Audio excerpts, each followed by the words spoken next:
नमस्कार विद्यार्थी मित्रांनो, आज आपण 8वीच्या नागरिक शास्त्राचा तिसरा धडा म्हणजेच केंद्रीय कार्यकारी मंडळ बघणार आहोत। मागच्या लेक्चर मध्ये आपण भारतीय संसद हा चॅप्टर बघितला आणि त्याच्यामध्ये संसदेची रचना कोणत्या प्रकारे असते, परत लोकसभा, राज्यसभा या सर्व गोष्टी त्यामध्ये काय केल्यात आपण अभ्यासल्या आहेत। तर या चॅप्टर मध्ये आपण केंद्रीय कार्यकारी मंडळ कोणती आहेत आणि त्यांची कामं काय आहेत, या सर्व गोष्टींची माहिती आपण यामध्ये बघणार आहोत। मग चला तर सुरुवात करूयात।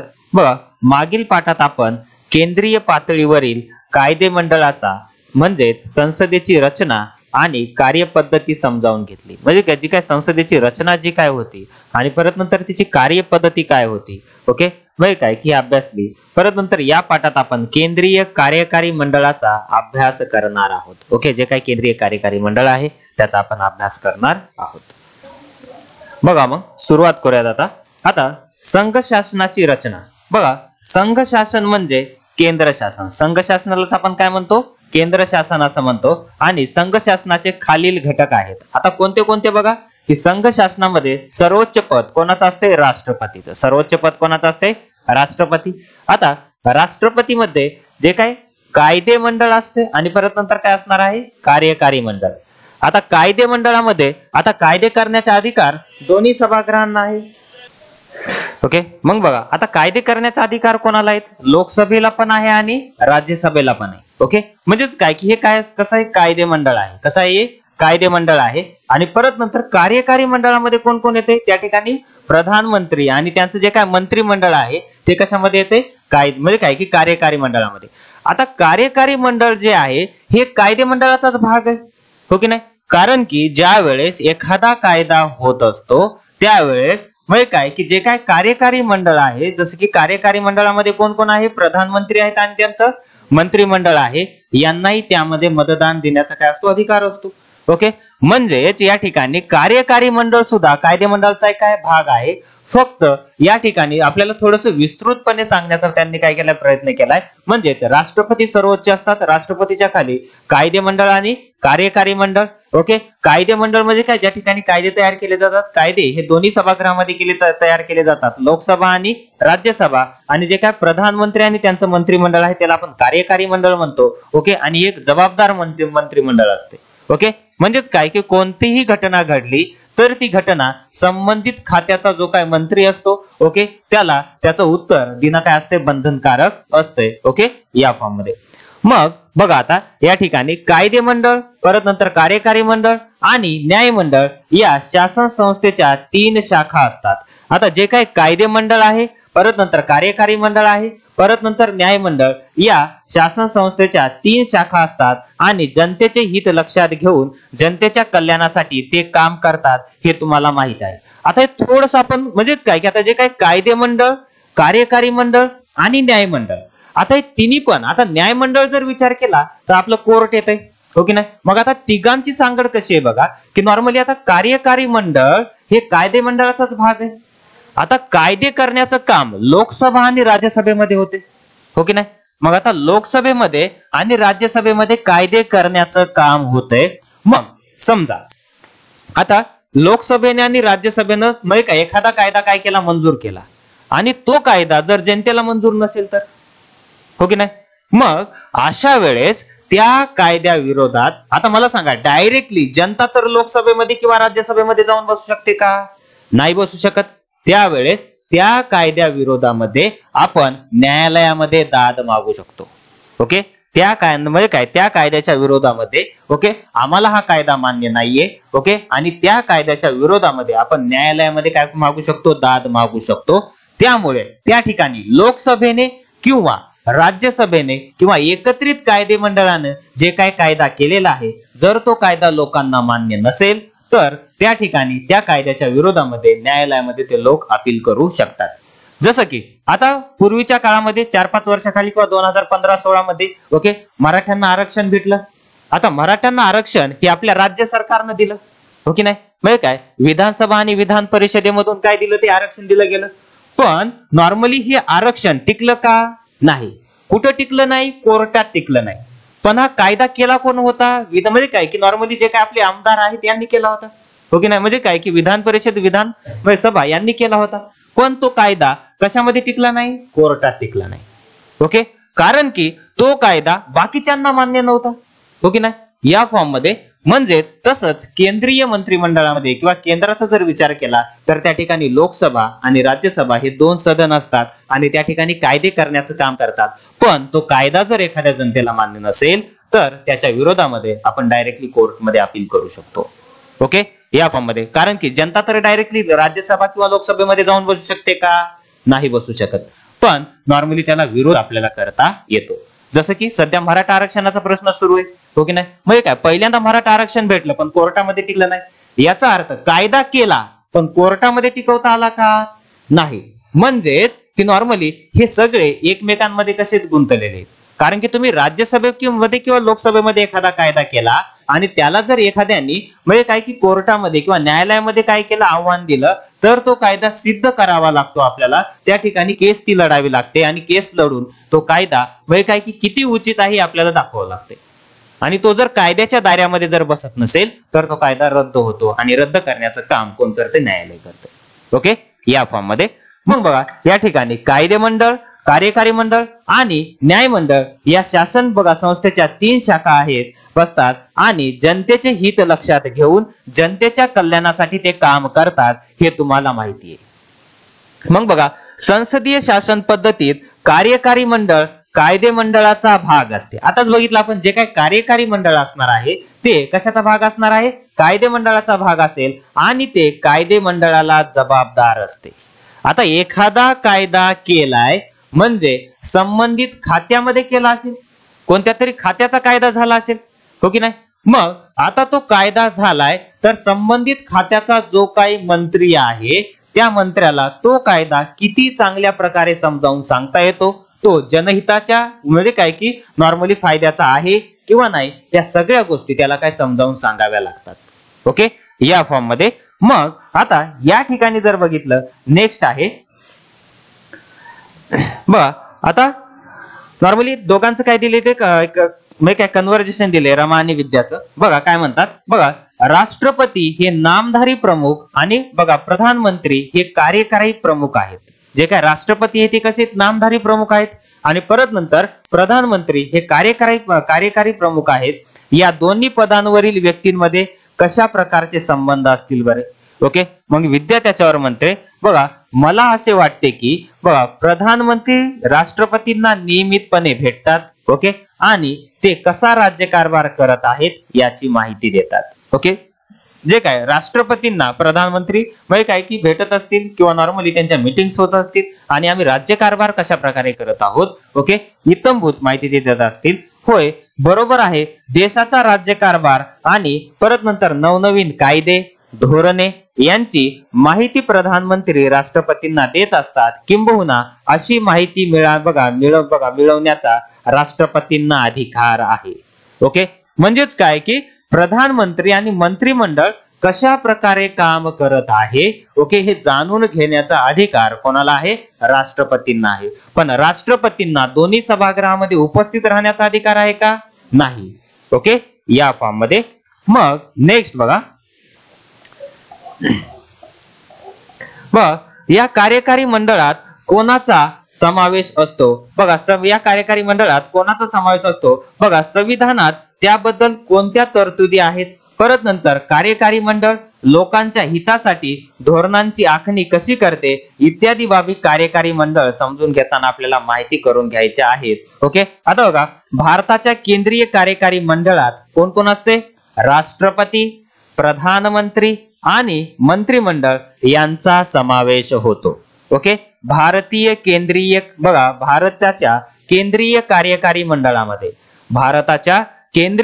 कार्यकारी मंडळामध्ये राष्ट्रपती, प्रधानमंत्री आणि मंत्रिमंडळ यांचा समावेश होतो. ओके, मग आता यामध्ये जर आपण विचार केला, पहिला आहे राष्ट्रपती.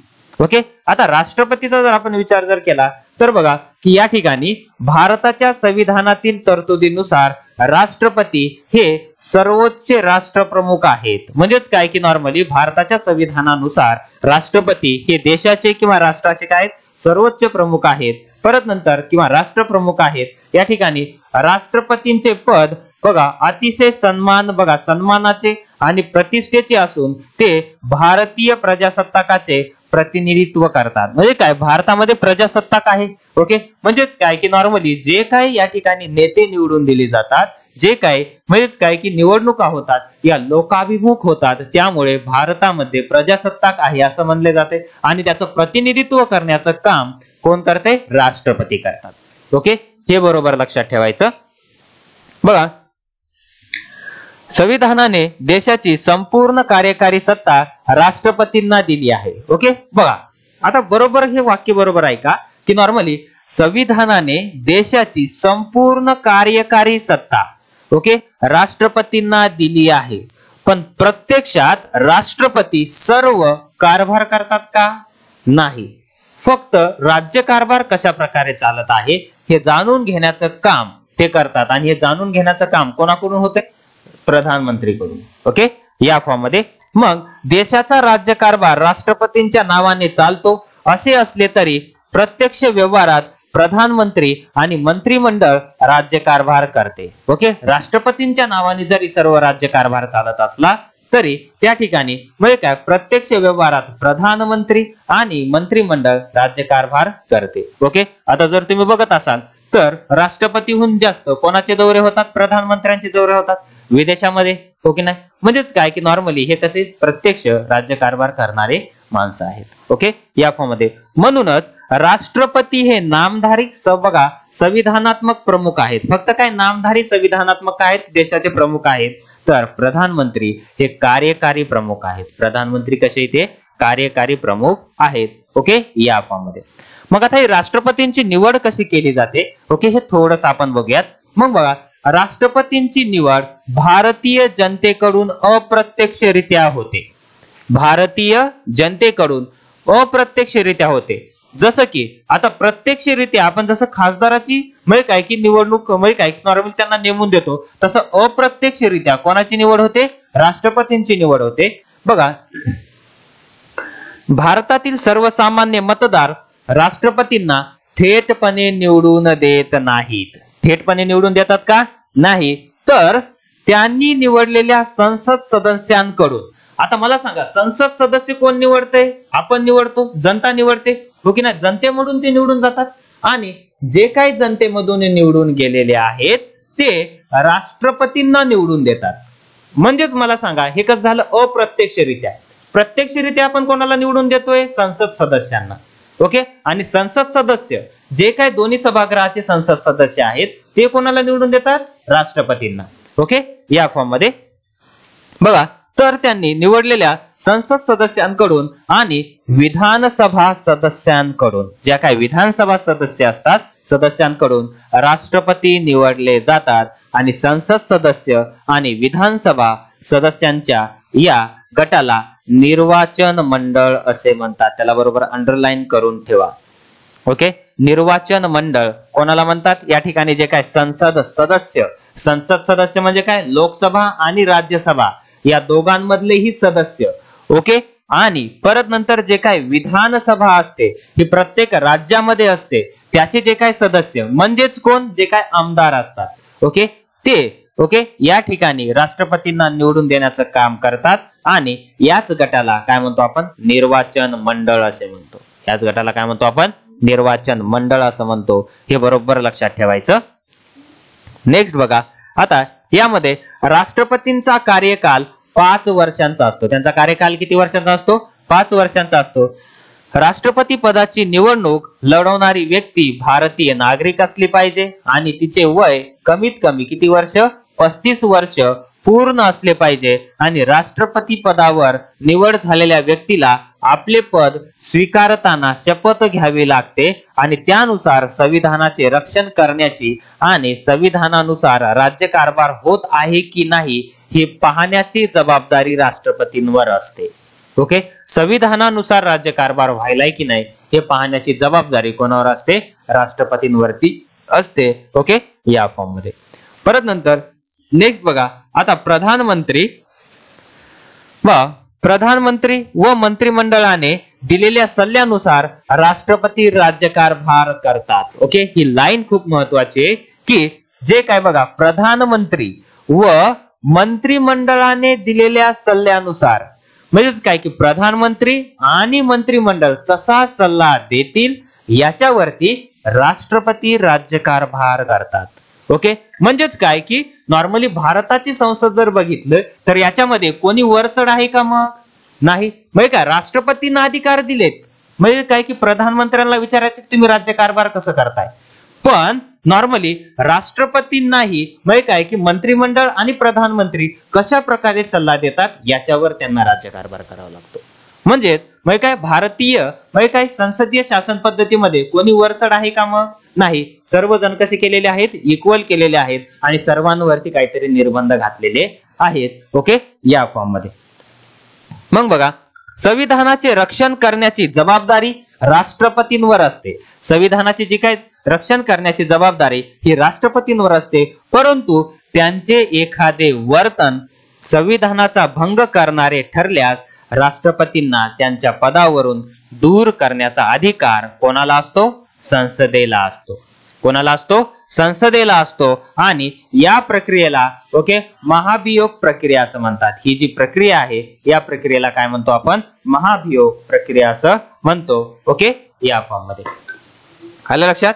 परत नंतर नेक्स्ट आहे बघा, राष्ट्रपतींकडून संविधानाचा भंग झालेला असल्यास तसा आरोप कोणतेही सभागृह बघा ठेवते. म्हणजेच काय की नॉर्मली एकतर ते राज्यसभेमध्ये किंवा लोकसभेमध्ये ओके हे ठराव आपल्याला काय ठेवावा लागतो. म्हणजेच काय की नॉर्मली या ठिकाणी राष्ट्रपतींकडून ओके बघा राष्ट्रपतींकडून संविधानाचा भंग झालेला असल्यास तसा आरोप कोणतेही एक सभागृह ठेवते. म्हणजेच काय एकतर राज्यसभेमध्ये पण आपल्याला ठेवता येते आणि लोकसभेमध्ये पण ठेवता येते व त्या आरोपांची चौकशी बघा त्या आरोपाची चौकशी दुसरे सभागृह करते.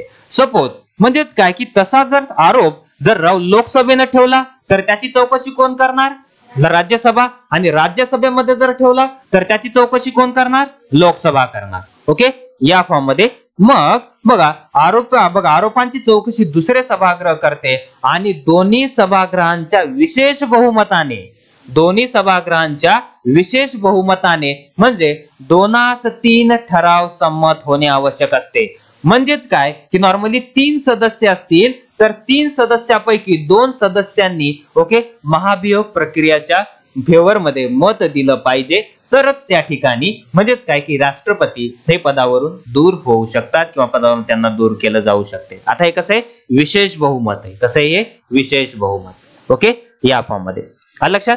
मग बघा समजा या ठिकाणी 90 सदस्य, आता समजू फक्त आपण 90 सदस्य काय असतील? दोन्ही सभागृहामध्ये असतील किंवा एका सभागृहामध्ये दोन्ही सदस्य आहेत आणि त्याच्यापैकी किती जणांचं आपल्याला मत पाहिजे असते? 60 जणांचं मत पाहिजे असते राष्ट्रपतींवरती महाभियोग प्रक्रिया चालवण्यासाठी. ओके, या फॉर्म मध्ये बरोबर हे काय करायचं? लक्षात ठेवायचं.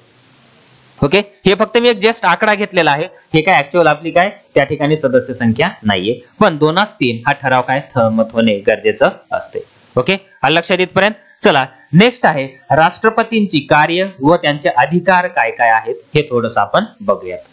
मग बघा या ठिकाणी मग आता राष्ट्रपतींची कार्य काय काय आहेत बघा. संविधानाने राष्ट्रपतींना अनेक कार्य दिली आहेत. त्यांपैकी काही कार्य पुढील प्रमाणे. आता त्याच्यामधलं पहिलं आहे बघा संसदेचे अधिवेशन बोलवणे. ओके, संसदेचे अधिवेशन बोलवण्याचा अधिकार कोणाला आहे? राष्ट्रपतींना आहे. परत नंतर स्थगित करणे, ते अधिवेशन जे चालू आहे ते स्थगित करण्याचा अधिकारही कोणाला आहे? राष्ट्रपतींना आहे. संसदेला संदेश पाठवण्याचं म्हणजेच काय की संसदेचं जर एखाद्या वेळेस काम चांगल्या प्रकारे चालत नसेल तर त्यांना संदेश पाठवण्याचं काम कोणाचं आहे? राष्ट्रपतींचं आहे. लोकसभा मुदतीनंतर किंवा मुदतीपूर्व बरखास्त करणे हे सर्व अधिकार कोणाला आहेत? राष्ट्रपतींना आहेत. ओके, एवढे अधिकार कोणाकडे आहेत? राष्ट्रपतींकडे आहेत. पण राष्ट्रपती लोकसभा आणि राज्यसभेने भाग घेतात का? नाही. त्यांच्यावरती नियंत्रण मात्र नक्की ठेवतात. ओके, या फॉर्म मध्ये. परत नंतर नेक्स्ट बघा, आता लोकसभा व राज्यसभा यांची बघा संमत केलेल्या विधेयकावर राष्ट्रपतींची स्वाक्षरी आवश्यक असते. ओके, बघा त्यांच्या स्वाक्षरीशिवाय विधेयकाचे बघा कायद्यात रूपांतरण होत नाही. त्यांच्या स्वाक्षरीशिवाय विधेयकाचे कायद्यात रूपांतरण होते का? नाही. परत नंतर बघा प्रधानमंत्र्यांची नेमणूक राष्ट्रपती करतात. प्रधानमंत्र्यांची नेमणूक कोण करतात? राष्ट्रपती करतात, त्याला बरोबर अंडरलाईन करून ठेवायचं. ओके, बघा प्रधानमंत्री जे काय असतात त्यांची नेमणूक कोण करतात? राष्ट्रपती करतात व त्यांनी सुचवलेल्या व्यक्तींची, जे आता बघा प्रधानमंत्र्यांची नेमणूक कोण करते? राष्ट्रपती. आणि प्रधानमंत्री ज्या माणसांना सुचवतील किंवा ज्या व्यक्तींना सुचवतील त्यांना मंत्रिपदावरती घेण्याचा अधिकार कोणाला आहे? राष्ट्रपतींना आहे. म्हणजे बघा त्यांनी सुचवलेल्या व्यक्तींची मंत्रिपदावर नेमणूक राष्ट्रपती करतात. मग मला सांगा या ठिकाणी प्रधानमंत्री आणि मंत्रिमंडळाची नेमणूक इनडायरेक्टली कोण करते? राष्ट्रपती. कोण करते? राष्ट्रपती. हे बरोबर काय करायचं? लक्षात ठेवायचं. ओके, जे काय प्रधानमंत्री आणि मंत्रिमंडळ यांची नेमणूक करण्याचं काम कोणाचं असते? राष्ट्रपतींचं असते. ओके, या फॉर्म मध्ये. परत नंतर बघा समोरचा हा पॉइंट सर्वात महत्वाचा आहे. सर्वोच्च आणि उच्च न्यायालयाच्या न्यायाधीशांची नेमणूक राष्ट्रपती करतात. ओके, सर्वोच्च आणि उच्च न्यायालयाचे जे काही न्यायाधीश असतात यांचीही नेमणूक कोण करतात? राष्ट्रपती करतात. त्याचप्रमाणे सर्व राज्यांचे राज्यपाल, परत नंतर मुख्य निवडणूक आयुक्त, प्रत्येक राज्याला मुख्य निवडणूक आयुक्त व ओके सॉरी म्हणजे काही प्रत्येक राज्याला नसतो. ओके, बघा त्याचप्रमाणे सर्व राज्यांचे जे काय राज्यपाल आहेत, परत नंतर मुख्य निवडणूक आयुक्त व अन्य महत्वाच्या पदांवरील व्यक्तींची नेमणूक कोण करते? राष्ट्रपती करतात. कोण करतात? राष्ट्रपती करतात. एवढे त्यांच्याकडे अधिकार आहेत. परत नंतर राष्ट्रपती संरक्षण दलाचे सर्वोच्च प्रमुख असतात. ओके, राष्ट्रपती संरक्षण दलाचे तिन्ही army, navy, air force, okay, या तिन्ही दलाचे काय असतात? सर्वोच्च प्रमुख असतात. आणि युद्ध व शांतता याबाबतचे निर्णय राष्ट्रपती घेतात. म्हणजेच काय की नॉर्मली एखाद्या देशासोबत युद्ध करायचं की नाही किंवा नॉर्मली शांततेत म्हणजे काय की त्यांच्यासोबत समझोता करायचा, या सर्वांचं जे काही ओके या ठिकाणी ओके ज्यामध्ये काय या ठिकाणी जो काय विचार आहे ते करण्याचं काम कोण करतात? राष्ट्रपती करतात. ओके, या फॉर्म मध्ये. परत नंतर राष्ट्रपतींना काही न्यायालयीन अधिकारही असतात. बघा राष्ट्रपतींना काही न्यायालयीन अधिकारही असतात. जसं की आता या ठिकाणी जर बघितलं, आता एखाद्या व्यक्तीची शिक्षा कमी करणे, ओके, म्हणजेच काय की नॉर्मली एखाद्या व्यक्तीची शिक्षा काय करणे? कमी करणे, किंवा शिक्षेची तीव्रता कमी करणे. म्हणजे एखाद्याला जर फाशीची शिक्षा दिली असेल तर त्याला जन्मठेप देणे. ओके, परत नंतर एखाद्याला जर जन्मठेप दिली असेल तर त्याला वर्ष कमी करणे, आणि जसं एखाद्याचं जर वर्षच कमी असतील तर त्याची शिक्षाच रद्द करणे. हे सगळे अधिकार कोणाला आहेत? राष्ट्रपतीला आहेत. बघा एखाद्या व्यक्तीची शिक्षा कमी करणे, परत नंतर शिक्षेची तीव्रता कमी करणे, किंवा अपवादात्मक परिस्थितीत मानवतावादी भूमिकेतून शिक्षा कमी करण्याचा अथवा रद्द करण्याचा अधिकार राष्ट्रपतींना आहे. ओके, दिलेली जी काही न्यायालयानं शिक्षा आहे ती रद्द करण्याचा अधिकार कोणाला आहे? राष्ट्रपतींना आहे. ओके, या फॉर्म मध्ये. परत नंतर नेक्स्ट बघा देशात संकटकालीन परिस्थिती उद्भवल्यास, देशामध्ये जर एखाद्या वेळेस संकटकालीन परिस्थिती काय झाली? उद्भवली, तर त्या ठिकाणी राष्ट्रपतींना आणीबाणी जाहीर करण्याचे अधिकार असतात. आणीबाणी जाहीर करण्याचे जे काय अधिकार आहेत ते राष्ट्रपतींना असतात. आणि बघा संविधानात 3 प्रकारचे आणीबाणी दिलेले आहेत. मग कोणत्या कोणत्या आहेत त्या? राष्ट्रीय आणीबाणी, नंबर 2 आहे घटक राज्यांतील आणीबाणी किंवा राष्ट्रपती राजवट त्याला म्हणतो. ओके नाही या फॉर्म मध्ये. आणि परत नंतर आर्थिक आणीबाणी. ओके, ह्या 3 आणीबाणी ज्या आहेत, ओके, ह्या 3 आणीबाणी ओके मुख्य काय दिलेलं आहे म्हणजे काय की हे लावण्याचा अधिकार कोणाला असतो? राष्ट्रपतींना असतो. परत नंतर बघा राष्ट्रपतींच्या बघा अनुपस्थित ओके राष्ट्रपतींच्या अनुपस्थित ओके त्यांची कामे उपराष्ट्रपती पार पाडतात. ओके, म्हणजे काय त्यांची जी काही कामे आहेत ते कामे पार पाडण्याचा अधिकार कोणाचा आहे? उपराष्ट्रपतींचा आहे. आणि उपराष्ट्रपतींची निवड ओके संसदेच्या दोन्ही सभागृहांच्या सदस्यांकडून होते. म्हणजे काय जी काय उपराष्ट्रपतींची जी काही निवड आहे ओके ही निवड संसदेच्या दोन्ही सभागृहांच्या सदस्यांकडून केली जाते. ओके, या फॉर्म मध्ये. आलं लक्षात? म्हणजेच काय की या ठिकाणी एवढं काय करायचं बरोबर लक्षात ठेवायचं आहे. परत नंतर नेक्स्ट आहे प्रधानमंत्री व मंत्रिमंडळ.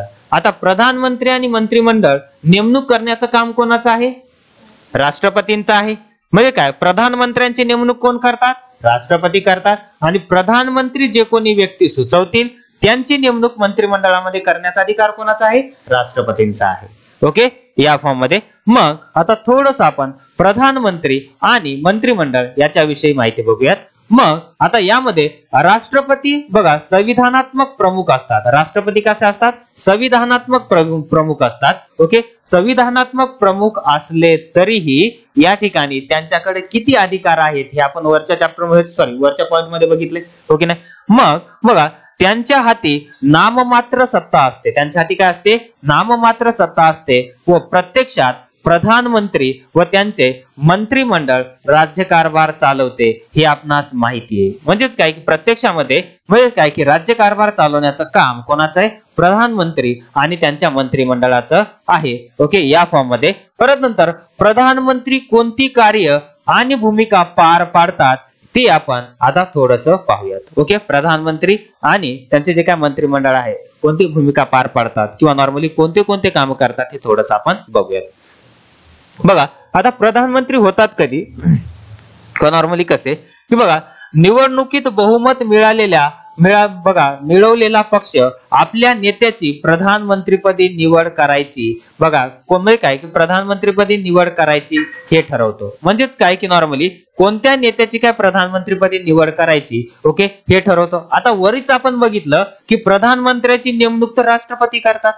ओके, पण नॉर्मली एक ठराव पक्षाकडून पाठवला जातो की नॉर्मली हा जो व्यक्ती आहे हा व्यक्ती आम्ही प्रधानमंत्र्यासाठी याचं नाव सुचवत आहोत आणि त्याची नेमणूक करावी. ओके, मग त्या ठिकाणी राष्ट्रपती त्यांची नेमणूक काय करत असतात. ओके, मग बघा त्याच पक्षातील प्रधानमंत्र्यांच्या विश्वासू सहकार्यांचा बघा प्रधानमंत्र्यांच्या मंत्रिमंडळात समावेश होतो. ओके, म्हणजे काय त्याच पक्षातील जे काय प्रधानमंत्र्यांच्या विश्वासू सहकारी जे असतात त्यांच्या ओके प्रधानमंत्र्याच्या मंत्रिमंडळात काय समावेश होतो. परत नंतर प्रधानमंत्री व अन्य मंत्री संसदेचे सदस्य असणे आवश्यक असते. म्हणजेच काय की नॉर्मली प्रधानमंत्री जर एखाद्याला प्रधानमंत्री व्हायचे किंवा नॉर्मली मंत्रिमंडळामध्ये सामील व्हायचे तर संसदेचे सदस्य असणं गरजेचं असते. ओके, या फॉर्म मध्ये प्रधानमंत्री व अन्य मंत्री संसदेचे सदस्य असणे आवश्यक असते. नसल्यास त्यांना 6 महिन्याच्या आत संसदेचे सदस्यत्व मिळवावे लागते. समजा आता एखादा लोकसभेवरही निवडून आलेला नाही किंवा राज्यसभेवरही निवडून आलेला नाही तर ओके तरीही त्याला आपण ओके मंत्रिमंडळामध्ये सामील करू शकतो. तरीही त्याला आपण काय करू शकतो? मंत्रिमंडळामध्ये सामील करू शकतो. पण त्याला 6 महिन्याच्या आत काय करावं लागतंय? कोणत्या तरी सभागृहावरती निवडून यावं लागतंय किंवा संसद सदस्य व्हावं लागतंय. ओके, या फॉर्म मध्ये आलं लक्षात. मग बघा आता या ठिकाणी बघा प्रधानमंत्री व त्यांचे मंत्रिमंडळ खऱ्या अर्थाने राज्यकारभार करत असते आणि याचाच अर्थ राज्यकारभाराची वास्तव सत्ता प्रधानमंत्री व मंत्रिमंडळाकडे असते. म्हणजेच काय की नॉर्मली जे काही या ठिकाणी राज्यकारभाराची जी काय वास्तव सत्ता ओके किंवा खरोखर जी सत्ता कोणाकडे असते? प्रधानमंत्री व त्यांच्या मंत्रिमंडळाकडे आपल्याला पाहायला भेटते. ओके, या फॉर्म मध्ये आलं लक्षात इथपर्यंत. चला नेक्स्ट बघा आता यामध्ये आहे प्रधानमंत्र्यांची कार्य. आता नेक्स्ट आहे प्रधानमंत्र्यांची कार्य. आता प्रधानमंत्री जे काय म्हणजे काय प्रधानमंत्री जे काय असतात त्यांची कार्य काय काय आहेत हे थोडीशी आपण बघूयात. आता पहिलं जे आहे बघा प्रधानमंत्र्यांना सर्वप्रथम आपले मंत्रिमंडळ तयार करावे लागते. ओके, आता प्रधानमंत्र्यांना पहिल्यांदा काय मंत्रिमंडळासाठी सर्वांची नावं सुचवावी लागतात आणि सुचवल्यानंतर ही नावं कोणाला द्यायची असतात? राष्ट्रपतींना. आणि राष्ट्रपती ही म्हणजे काय की मंत्रिमंडळाचं काय करते? निवड करते. ओके, होय काय.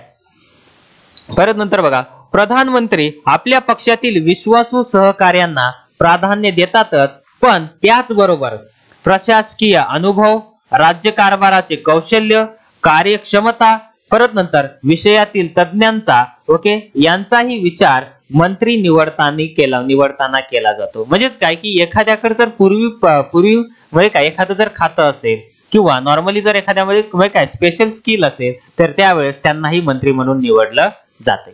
मग आता हे मंत्री म्हणून निवडायचं असल्यास आता ते म्हणजे काय की निवडून आलं नसलं तरी चालेल त्याची आपण मंत्री म्हणून काय करू शकतो? निवड करू शकतो. पण अट काय आहे? 6 महिन्याच्या आत त्याला काय करावं लागते? कोणत्या तरी सभागृहाचा काय बनावं लागते? सदस्य बनावा लागते. ओके, या फॉर्म मध्ये. मग नेक्स्ट बघा आता बघा मंत्रिमंडळात कोणाचा समावेश करायचा ओके हे ठरवल्यानंतर प्रधानमंत्री त्यांच्यात खात्यांचे वाटप करण्याचे काम करतात। ओके, त्यांना हे दिल्यानंतर कोणाला मंत्रिमंडळामध्ये सामील करायचं आणि त्यांच्यामध्ये खात्याचं वाटप करतात। परत नंतर प्रधानमंत्री मंत्रिमंडळाचे नेतृत्व करतात। जे काय प्रधानमंत्री आहेत ते मंत्रिमंडळाचे नेतृत्व करतात आणि मंत्रिमंडळाच्या ओके सर्व बैठका प्रधानमंत्र्यांच्या अध्यक्षतेखाली होतात। जे काय मंत्रिमंडळाच्या ज्या काही बैठका आहेत त्या बैठका कोणाच्या अध्यक्षतेखाली होतात? प्रधानमंत्र्यांच्या अध्यक्षतेखाली होतात। परत नंतर बघा आता खाते वाटप झाल्यानंतर विविध खात्यांमध्ये बघा सुसूत्रता राखणे म्हणजे काय? खाते वाटप झाल्यानंतर त्या ठिकाणी विविध खात्यांमध्ये सुसूत्रता राखणे, परत नंतर त्यांच्यामधील परस्पर सहकार्य वाढवणे आणि खात्यांचा कारभार कार्यक्षमतेने होत आहे की नाही म्हणजे काय? खात्यांचा कारभार कुठं ओके खात्यांमधील परस्पर सहकार्य वाढवणे ओके आणि परत नंतर खात्यांचा कारभार काय कार्यक्षमतेने होत आहे की नाही हे पाहणे इत्यादी कामे बघा प्रधानमंत्र्यांना पार पाडावी लागतात। म्हणजे ही जी सर्व कामे आहेत पार पाडण्याचा अधिकार कोणाला आहे? प्रधानमंत्र्यांना आहे। परत नंतर नेक्स्ट बघा आंतरराष्ट्रीय क्षेत्रात देशाची प्रतिमा उंचावण्यास ओके जागतिक लोकमत बघा आपल्याला अनुकूल होण्यासाठी प्रयत्न करणे म्हणजेच काय की प्रत्येक देशामध्ये जाऊन त्या ठिकाणी सभेला उपस्थित राहणे, प्रत्येक सभा काय करणे अटेंड करण्याचं काम कोण करतात? प्रधानमंत्री करतात। ओके, या फॉर्म मध्ये देशातील जनतेला आश्वस्त करणे, परत नंतर आपत्तीच्या काळात आपत्तीग्रस्तांच्या बाजूने खंबीरपणे उभे राहणे इत्यादी भूमिका प्रधानमंत्री पार पाडत असतात। ओके, या फॉर्म मध्ये मग आता नेक्स्ट आहे बघा खाली माहिती आहे का तुम्हाला याच्यामध्ये थोडंसं बघूयात की बघा तुम्ही जम्बो मंत्रिमंडळ असा शब्द ऐकला आहे का? ओके, ऐकला नसेल तर आता ऐकला असेल आणि परत नंतर आता काय करू ते बघू। मग बघा याचा अर्थ खूप मोठे मंत्रिमंडळ। बघा आपल्या देशात बघा मंत्रिमंडळाचा कारभार मोठा ठेवण्याकडे कल होता। बघा मंत्रिमंडळ मर्यादित आकारमानाचे असावे म्हणून बघा संविधानात दुरुस्ती करण्यात आली आणि त्यानुसार बघा मंत्रिमंडळाची संख्या लोकसभेच्या एकूण सदस्य संख्येच्या आता मंत्रिमंडळाची जी काही संख्या आहे बघा मंत्रिमंडळाची संख्या ही लोकसभेच्या एकूण सदस्याच्या लोकसभेचे एकूण सदस्य किती आहेत? 552। ओके, लोकसभेच्या एकूण सदस्यांच्या 15% पेक्षा अधिक असणार नाही। आता या ठिकाणी जर आपण विचार केला आता 552 चे 15% काढा म्हणजे तेवढ्याच पुरते काय असेल या ठिकाणी मंत्रिमंडळ असेल, त्याच्याहून जास्त मंत्रिमंडळ नसणार आहेत। ओके, या फॉर्म मध्ये आलं लक्षात। परत नंतर नेक्स्ट बघा आता या ठिकाणी समोरचं आहे मंत्रिमंडळाची कार्य। आता ही कशाची कार्य बघितली? कोणाची बघितली आपण? प्रधानमंत्र्यांची बघितली। आता काय बघायचे आपल्याला? मंत्रिमंडळाची कार्य। बघा संसदीय शासन पद्धतीत मंत्रिमंडळ कायद्यांच्या निर्मितीत पुढाकार घेतात म्हणजेच काय की नॉर्मली जे काय मंत्रिमंडळ आहेत ओके कायद्याच्या निर्मितीत पुढाकार घेते, त्याचा आराखडा तयार करून त्यावर चर्चा करते आणि नंतर ते संसदेच्या सभागृहात मांडले जाते। म्हणजेच काय की एखादा कायदा तयार करायचा आहे तर पहिल्यांदा जे काय मंत्रिमंडळ आहे त्या मंत्रिमंडळामध्ये त्याचा काय की विधेयक तयार केलं जाते, त्या विधेयकावर परत नंतर चर्चा केली जाते आणि तेच विधेयक नंतर कुठं मांडलं जाते? सभागृहापुढे काय केलं जाते? मांडलं जाते। बघा मंत्रिमंडळ सर्व महत्वाच्या प्रश्नांवर चर्चा करून निर्णय घेते म्हणजे काय महत्वाचे प्रश्न असतात त्याच्यावरती चर्चा करून काय घेते? निर्णय घेते। मग बघा आता नेक्स्ट आहे शिक्षण, शेती, उद्योग, आरोग्य, परराष्ट्र व्यवहार अशा अनेक विषयांवर मंत्रिमंडळाला एक निश्चित धोरण किंवा कार्याची दिशा ठरवावी लागते आणि मंत्रिमंडळाने ठरवलेल्या ओके धोरणाबाबत संसदेला बघा विश्वासात घ्यावे लागते। म्हणजे काय की नॉर्मली जे काय मंत्रिमंडळाने ठरवलेले जे काय धोरण आहे त्याला संसदेत काय करावं? संसदेला विश्वासात घ्यावे लागते। एखादं जर धोरण मंत्रिमंडळाने काय केलं? ठरवलं किंवा नॉर्मली एखादं विधेयक जर त्या ठिकाणी मांडलं तर संपूर्ण सभागृहाला किंवा नॉर्मली संपूर्ण संसदेला म्हणजे काही विश्वासामध्ये घेऊन सांगावं लागते की नॉर्मली की जो काही कायदा आम्ही करतोय किंवा जे काही विधेयक आहे ते जनतेच्या किती हिताचं आहे। ओके, या फॉर्म मध्ये त्यामुळे मंत्रिमंडळातील मंत्री आपापल्या खात्याचे धोरण संसदेत मांडून त्यावर चर्चा घडून आणून संसदेकडून ते मंजूर करून घेण्याचा प्रयत्न करतात। जे काही धोरण जर राबवायचे असतील तर ते धोरण पहिल्यांदा मंजूर करून कोणाकडून घेतली जातात? ओके, संसदेकडून घेतली जातात. ओके, या फॉर्म मध्ये. परत नंतर तिसरं कार्य आहे बघा, मंत्रिमंडळाची मुख्य जबाबदारी धोरणांच्या अंमलबजावणीची असते. म्हणजेच काय की जे काय धोरणं झालेली आहेत त्या धोरणाची अंमलबजावणी करणे. म्हणजेच काय की नॉर्मली त्याचं पालन बरोबर केलं जाते की नाही याची अंमलबजावणी करण्याचं काम हे मंत्रिमंडळाचं असते. परत नंतर बघा, संसदेचे धोरणांना किंवा कायद्याच्या प्रस्तावांना मान्यता दिली की मंत्रिमंडळ त्यांची अंमलबजावणी करते. म्हणजे काय, संसदेने धोरणांना किंवा कायद्याच्या प्रस्तावांना ओके मान्यता दिली म्हणजे काय, एखादं धोरण आहे किंवा कायद्याचा प्रस्ताव आहे याला मान्यता दिली की मंत्रिमंडळ काय करते, त्याची अंमलबजावणी करत असते. ओके, या फॉर्म मध्ये आलं लक्षात. परत नंतर नेक्स्ट आहे, संसद मंत्रिमंडळावर कसे नियंत्रण ठेवते. आता एकदा मंत्रिमंडळामध्ये निवडून दिलं म्हणजे काय वेगळा भाग झाला का? नाही, तर त्यांच्यावरही संसद काय करत असते, म्हणजे काय की नियंत्रण ठेवत असते. आता ती कशा प्रकारे ठेवते ओके हे थोडस आपण बघूयात. मग बघा, या ठिकाणी संसदीय शासन पद्धतीत संसद मंत्रिमंडळावर नियंत्रण ठेवण्याचे प्रयत्न करत असते. बघा, कायद्यांची किंवा धोरणांची निर्मिती, परत नंतर अंमलबजावणी व त्यानंतरच्या काळातही संसद मंत्रिमंडळावर नियंत्रण ठेवते. या नियंत्रणाचे काही मार्ग पुढील प्रमाणे. आता पहिला आहे त्यामध्ये बघा, चर्चा आणि विचार विनिमय.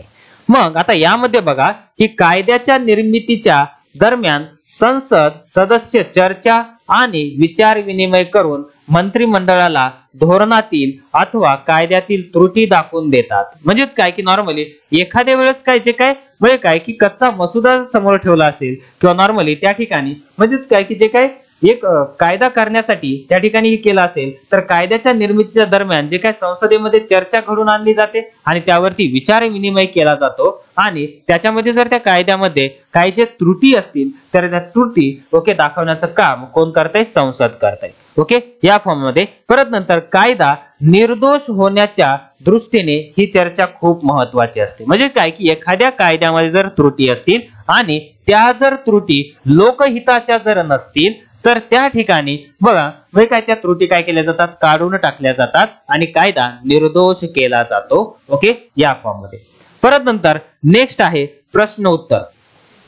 बघा, दुसरे प्रश्न उत्तर. संसदेचे अधिवेशन चालू असताना कामकाजाची सुरुवात संसद सदस्यांनी विचारलेल्या प्रश्नांनी होते.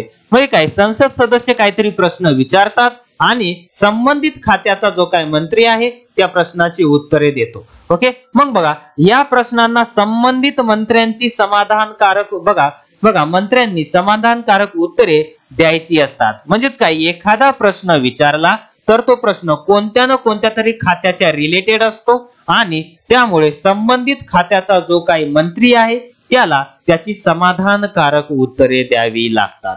ओके, या फॉर्म मध्ये. मग प्रश्न उत्तर हा मंत्रिमंडळावर नियंत्रण ठेवण्याचा एक महत्वाचा काय आहे ओके या ठिकाणी अतिशय प्रभावी काय आहे मार्ग आहे. परत नंतर शासनावर टीका करणे, जर शासन मनमानी करत असेल तर ओके शासनावर टीका करणे, विविध समस्यांवर प्रश्न मांडणे बघा हे या दरम्यान होते आणि मंत्र्यांच्या उत्तराने समाधान न झाल्यास वाद निर्माण होऊ शकतो. समजा एखादा प्रश्न विचारला आणि संबंधित खात्याचा मंत्री जर त्याला समाधानकारक उत्तर देऊ शकला नाही तर त्या ठिकाणी वाद निर्माण होऊ शकतो.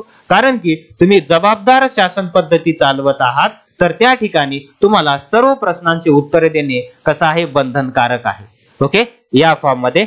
मग बघा आपला निषेध व्यक्त करण्यासाठी काही वेळेस संसद सदस्य सभात्याग करतात. म्हणजे काय की सभेतून काय होतात निघून जातात किंवा घोषणा देत सभागृहाच्या मध्यवर्ती ठिकाणी काय होतात जमा होतात. म्हणजेच काय की नॉर्मली एखाद्याला निषेध व्यक्त करायचा आहे किंवा एखाद्याच्या कायद्याच्या विरोधात निषेध व्यक्त करायचा आहे किंवा नॉर्मली सरकारच्या धोरणांवरती निषेध व्यक्त करायचा आहे किंवा नॉर्मली सरकार ज्या प्रकारे काम करत आहे त्या कामावरती त्यांचा निषेध व्यक्त करायचा आहे तर त्यावेळेस त्या ठिकाणी ही प्रक्रिया काय होते घडते. ओके, नेक्स्ट आता बघा समोरचं आहे तिसरं बघा शून्य प्रहर किंवा त्याला आपण 0 अवर्स असं म्हणतो. आता हे 0 अवर्स काय असते काय नाही हे आपण थोडंसं बघूयात. बघा आता अधिवेशन काळातील दुपारी 12चा काळ शून्य प्रहर म्हणून ओळखला जातो. त्याला आपण 0 अवर्स असं म्हणतो. बघा 12चा काळ हा बघा शून्य प्रहर म्हणून ओळखला जातो. या काळात सार्वजनिक दृष्ट्या कोणत्याही महत्वाच्या प्रश्नावर चर्चा घडवून आणता येते. सार्वजनिक दृष्ट्या कोणत्याही महत्वाच्या प्रश्नावरती म्हणजे काय, असे काही एखादे प्रश्न असतात ते कोणत्याच खात्याशी निगडीत नसतात, मग त्या प्रश्नांवरती ओके वय काय की नॉर्मली विचार विनिमय किंवा चर्चा घडवून आणण्याचं काम हे शून्य प्रहरामध्ये होते. किंवा नॉर्मली एखाद्या वेळेस अत्यंत महत्वाचाच मुद्दा निघाला ओके आणि त्या मुद्द्यावरती जर आपल्या समोरच्या काही सेशन मध्ये चर्चा होणार असेल पण त्या सेशनवर किंवा त्या मुद्द्यावरती आता चर्चा होणं गरजेचं असे वाटत असेल तर त्यावेळेस त्या मुद्द्यावरती चर्चा ही शून्य प्रहरावरती होत असते. ओके या फॉर्म मध्ये. परत नंतर नेक्स्ट आहे अविश्वास ठराव. आता समजा म्हणजे काय प्रधानमंत्री आणि त्यांचं मंत्रिमंडळ जर चांगल्या प्रकारे जर काम करत नसेल किंवा सरकार काम करत नसेल चांगल्या प्रकारे तर त्या ठिकाणी आपल्याला अविश्वासाचा ठराव आपण पारित करू शकतो किंवा नॉर्मली आपण म्हणजे संसद पारित करू शकते. ओके या फॉर्म मध्ये. मग बघा आता मंत्रिमंडळावर नियंत्रण ठेवण्याचा हा एक अत्यंत प्रभावी मार्ग आहे. लोकसभेत जोपर्यंत बहुमत असते बघा लोकसभेमध्ये जोपर्यंत बहुमत असते तोपर्यंत सरकार बघा लोकसभेत जोपर्यंत बहुमत असते तोपर्यंतच सरकार कार्य करू शकते. ओके जसं की आता आपण महाराष्ट्रामध्ये बघितलं तर म्हणजेच काय की एकनाथ शिंदे साहेबांनी सगळे आमदार आता पळून नेले होते आणि इकडे सरकार पडलं. ओके नाही म्हणजेच काय की संसदेमध्ये जोपर्यंत विशेष बहुमत आपल्याला प्राप्त आहे तोपर्यंतच सरकार टिकू शकते नाहीतर सरकार काय होते पडते. ओके या फॉर्म मध्ये बघा हे बहुमत संसद सदस्यांनी काढून घेतल्यास हे बहुमत काय झालं संसद सदस्यांनी काढून घेतल्यास सरकार किंवा मंत्रिमंडळ सत्तेवर राहू शकत नाही. राहिलं का मग आता नाही त्या ठिकाणी म्हणजे काय की एकनाथ शिंदे साहेबांनी फार आमदार म्हणजे काय गुवाहाटीमध्ये नेऊन ठेवले आणि त्या ठिकाणी परत नंतर ओके म्हणजे काय की सत्ता काय झाली त्यांची काय झाली म्हणजे काय की पाडली गेली. ओके या फॉर्म मध्ये.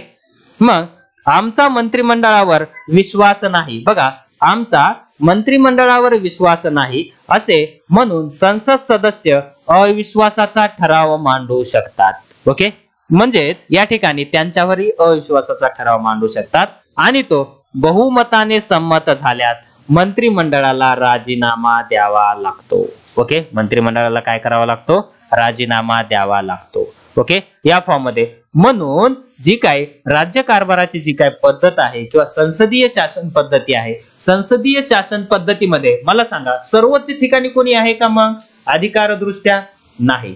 कारण की कोणावरही काही ना काहीतरी निर्बंध घातलेलेच आहेत आणि त्या निर्बंधामध्ये राहून ओके किंवा कायद्यामध्ये राहून किंवा नियमामध्ये राहूनच त्यांना हे कार्य करावं लागत असते. बघा नेक्स्ट आहे कार्यकारी मंडळाच्या नियंत्रणाखाली बघा कार्यकारी मंडळाच्या नियंत्रणाखाली मोठी नोकरशाही असते. आता जे काय मंत्रिमंडळ आहेत मंत्रिमंडळाच्या हाताखाली खूप सारे काय नोकर चाकर असतात किंवा नॉर्मली त्या ठिकाणी खूप मोठी नोकरशाही असते.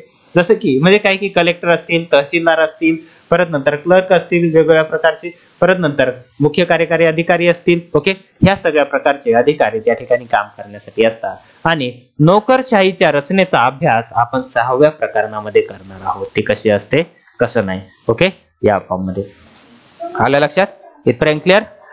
त्या ठिकाणी मग नेक्स्ट लेक्चर मध्ये आपण भारतातील न्याय व्यवस्था काय करणार आहोत बघणार आहोत. आतापर्यंत आपण काय बघितलं संसदीय शासन पद्धती बघितली आणि संसदीय शासन पद्धतीमध्ये लोकसभा आणि राज्यसभा आणि राष्ट्रपती या तिघांचे अधिकार काय आहेत परत नंतर प्रधानमंत्री आणि त्यांचं मंत्रिमंडळ यांचा अधिकार काय आहे हे बघितलं.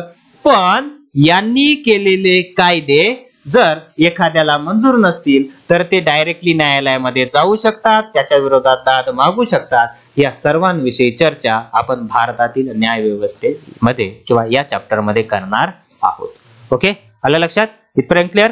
चला भेटूयात नेक्स्ट लेक्चर मध्ये. Thank you so much.